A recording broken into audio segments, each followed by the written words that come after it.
Eh bien le bonjour, après avoir parlé de Urban Comics ce mardi dernier et de l'Energon Universe, aujourd'hui on va parler du Spider Universe et de Panini du coup parce que ça sort chez Panini début juillet, dans 3 fascicules à 16 balles avec la série principale que là j'ai en trade paperback et les nombreux tie-in tirés d'autres séries qui tournent en parallèle autour de Gang War.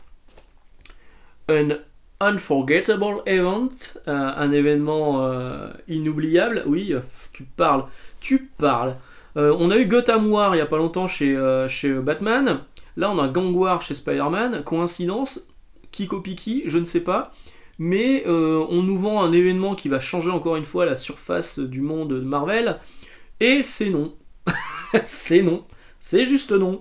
Donc, tout démarre par on nous montre un plan où il y a de nombreux personnages. Vous savez que le Caïd n'est plus là, hein, donc du coup tout le monde se partage New York et les différents quartiers de New York. On voit qu'il y a le Hibou, on voit qu'il y a Hammerhead, il y a Diamondback, Rose qui est donc la Rose, qui est donc la Rose, qui est donc le fils de Wilson Fisk, le fils de Wilson Fisk, oui je le dis bien, qui est le Caïd. On a Hobgoblin, on a la nouvelle Scarabée là qu'on voyait régulièrement dans Spider-Man déjà de Nick Spencer avant. Et depuis que Zeb Wells est là, il continue un petit peu ce que faisait Nick Spencer. Et alors c'est pas nul hein, ce que fait Zeb Wells, on va être très clair là-dessus. Je trouve qu'on a eu bien pire au niveau des scénarios sur Spider-Man, mais on a aussi eu bien mieux. Straczynski, petit ange parti trop tôt, je pense à toi. Mais on a au moins le mérite d'avoir du Romita Junior qui est en très grande forme. Regardez le visage de She-Hulk, voilà. Non, il est pas du tout en très grande forme, mais moi ça me fait toujours plaisir d'avoir du Romita Junior parce que je trouve que c'est un dessinateur de talent qui a un vrai style, un style qui marque, qu'on reconnaît immédiatement. Et voilà. Donc, quand on lit ce Gang War, on n'en retient pas grand chose. Au début, tout est séparé. À la fin, tout va être réuni. Il n'y aura qu'un seul gagnant dans l'histoire. Et au final, tout va se passer par une grosse bagarre à Central Park, pas Central Perk de Friends évidemment. Là-dedans, on a les épisodes 39 et 44 d'Amazing Spider-Man et Amazing Spider-Man Gang War First Strike, qui est l'ouverture de l'événement en tant que tel. On fait parfois référence, je vais vous montrer là, à d'autres séries. Voilà, et là on vous dit Spider-Man, il y a un autre numéro, on est dit, vous l'avez peut-être lu dans Miles Morales. Franchement, je les ai pas lus, j'ai pas prévu de les lire et ça m'a pas du tout manqué, ça m'a pas gêné du tout à la compréhension. On sait juste que tel personnage va aller combattre un super vilain bas de gamme dans sa propre série, on s'en fout. À la fin, tout le monde se retrouve au même endroit sur Central Park, tout le monde se met sur la gueule, terminé, bonsoir, il y en a un qui sort vainqueur et on n'en parle plus. Alors, moi j'ai acheté le trade paperback américain, j'ai lu que les séries de base de Spider-Man, ça m'a largement suffi.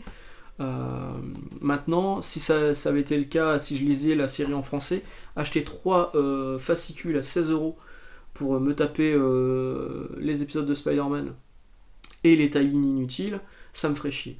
Ça me ferait chier, ça veut dire que vous allez claquer plus de 40 balles pour un event qui est clairement pas fou. Et un truc où on fait monter la sauce, alors que finalement, c'est un arc supplémentaire du Spider-Man de Wells, et pas l'un des meilleurs en plus. Donc voilà. Pour moi, ça n'a pas grand intérêt. Panini a décidé d'en faire un event pour... alors il y a sans doute une question éditoriale, parce qu'ils veulent sortir un maximum de titres en lien avec les ventes, et donc ça rentre pas dans le fascicule Marvel Comics, donc il faut faire des fascicules à côté.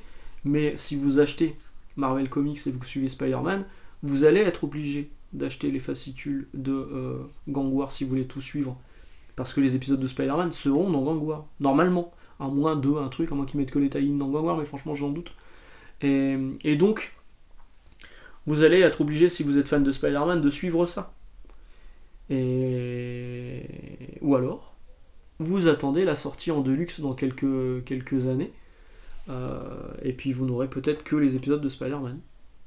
Ou alors ils vont sortir un Absolute où ils vont tout mettre dans un gros hardcover. C'est quand même terrible ça chez Panini. Voilà, donc un event pas fou, découpé en 3 fascicules en VF à 16€ pièce. Moi je vous le recommande pas, enfin n'allez pas sur Gang War si vous ne lisez pas déjà de base de Spider-Man. Si vous lisez déjà Spider-Man dans Marvel Comics, bah de toute façon vous allez devoir y passer. Mais sinon de base moi c'est pas un titre que je vous aurais conseillé en tant que tel. C'est pas un event de déglingo.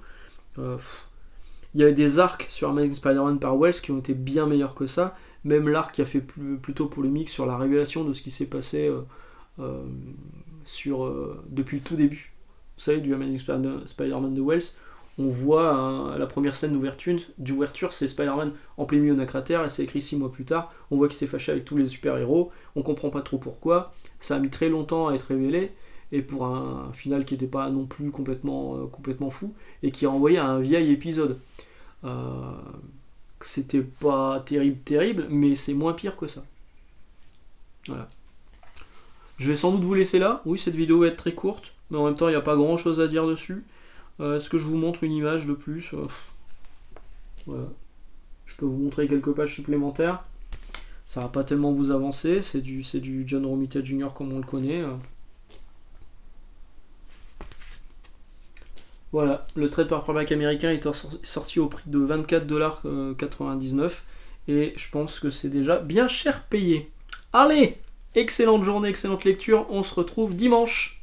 Ciao!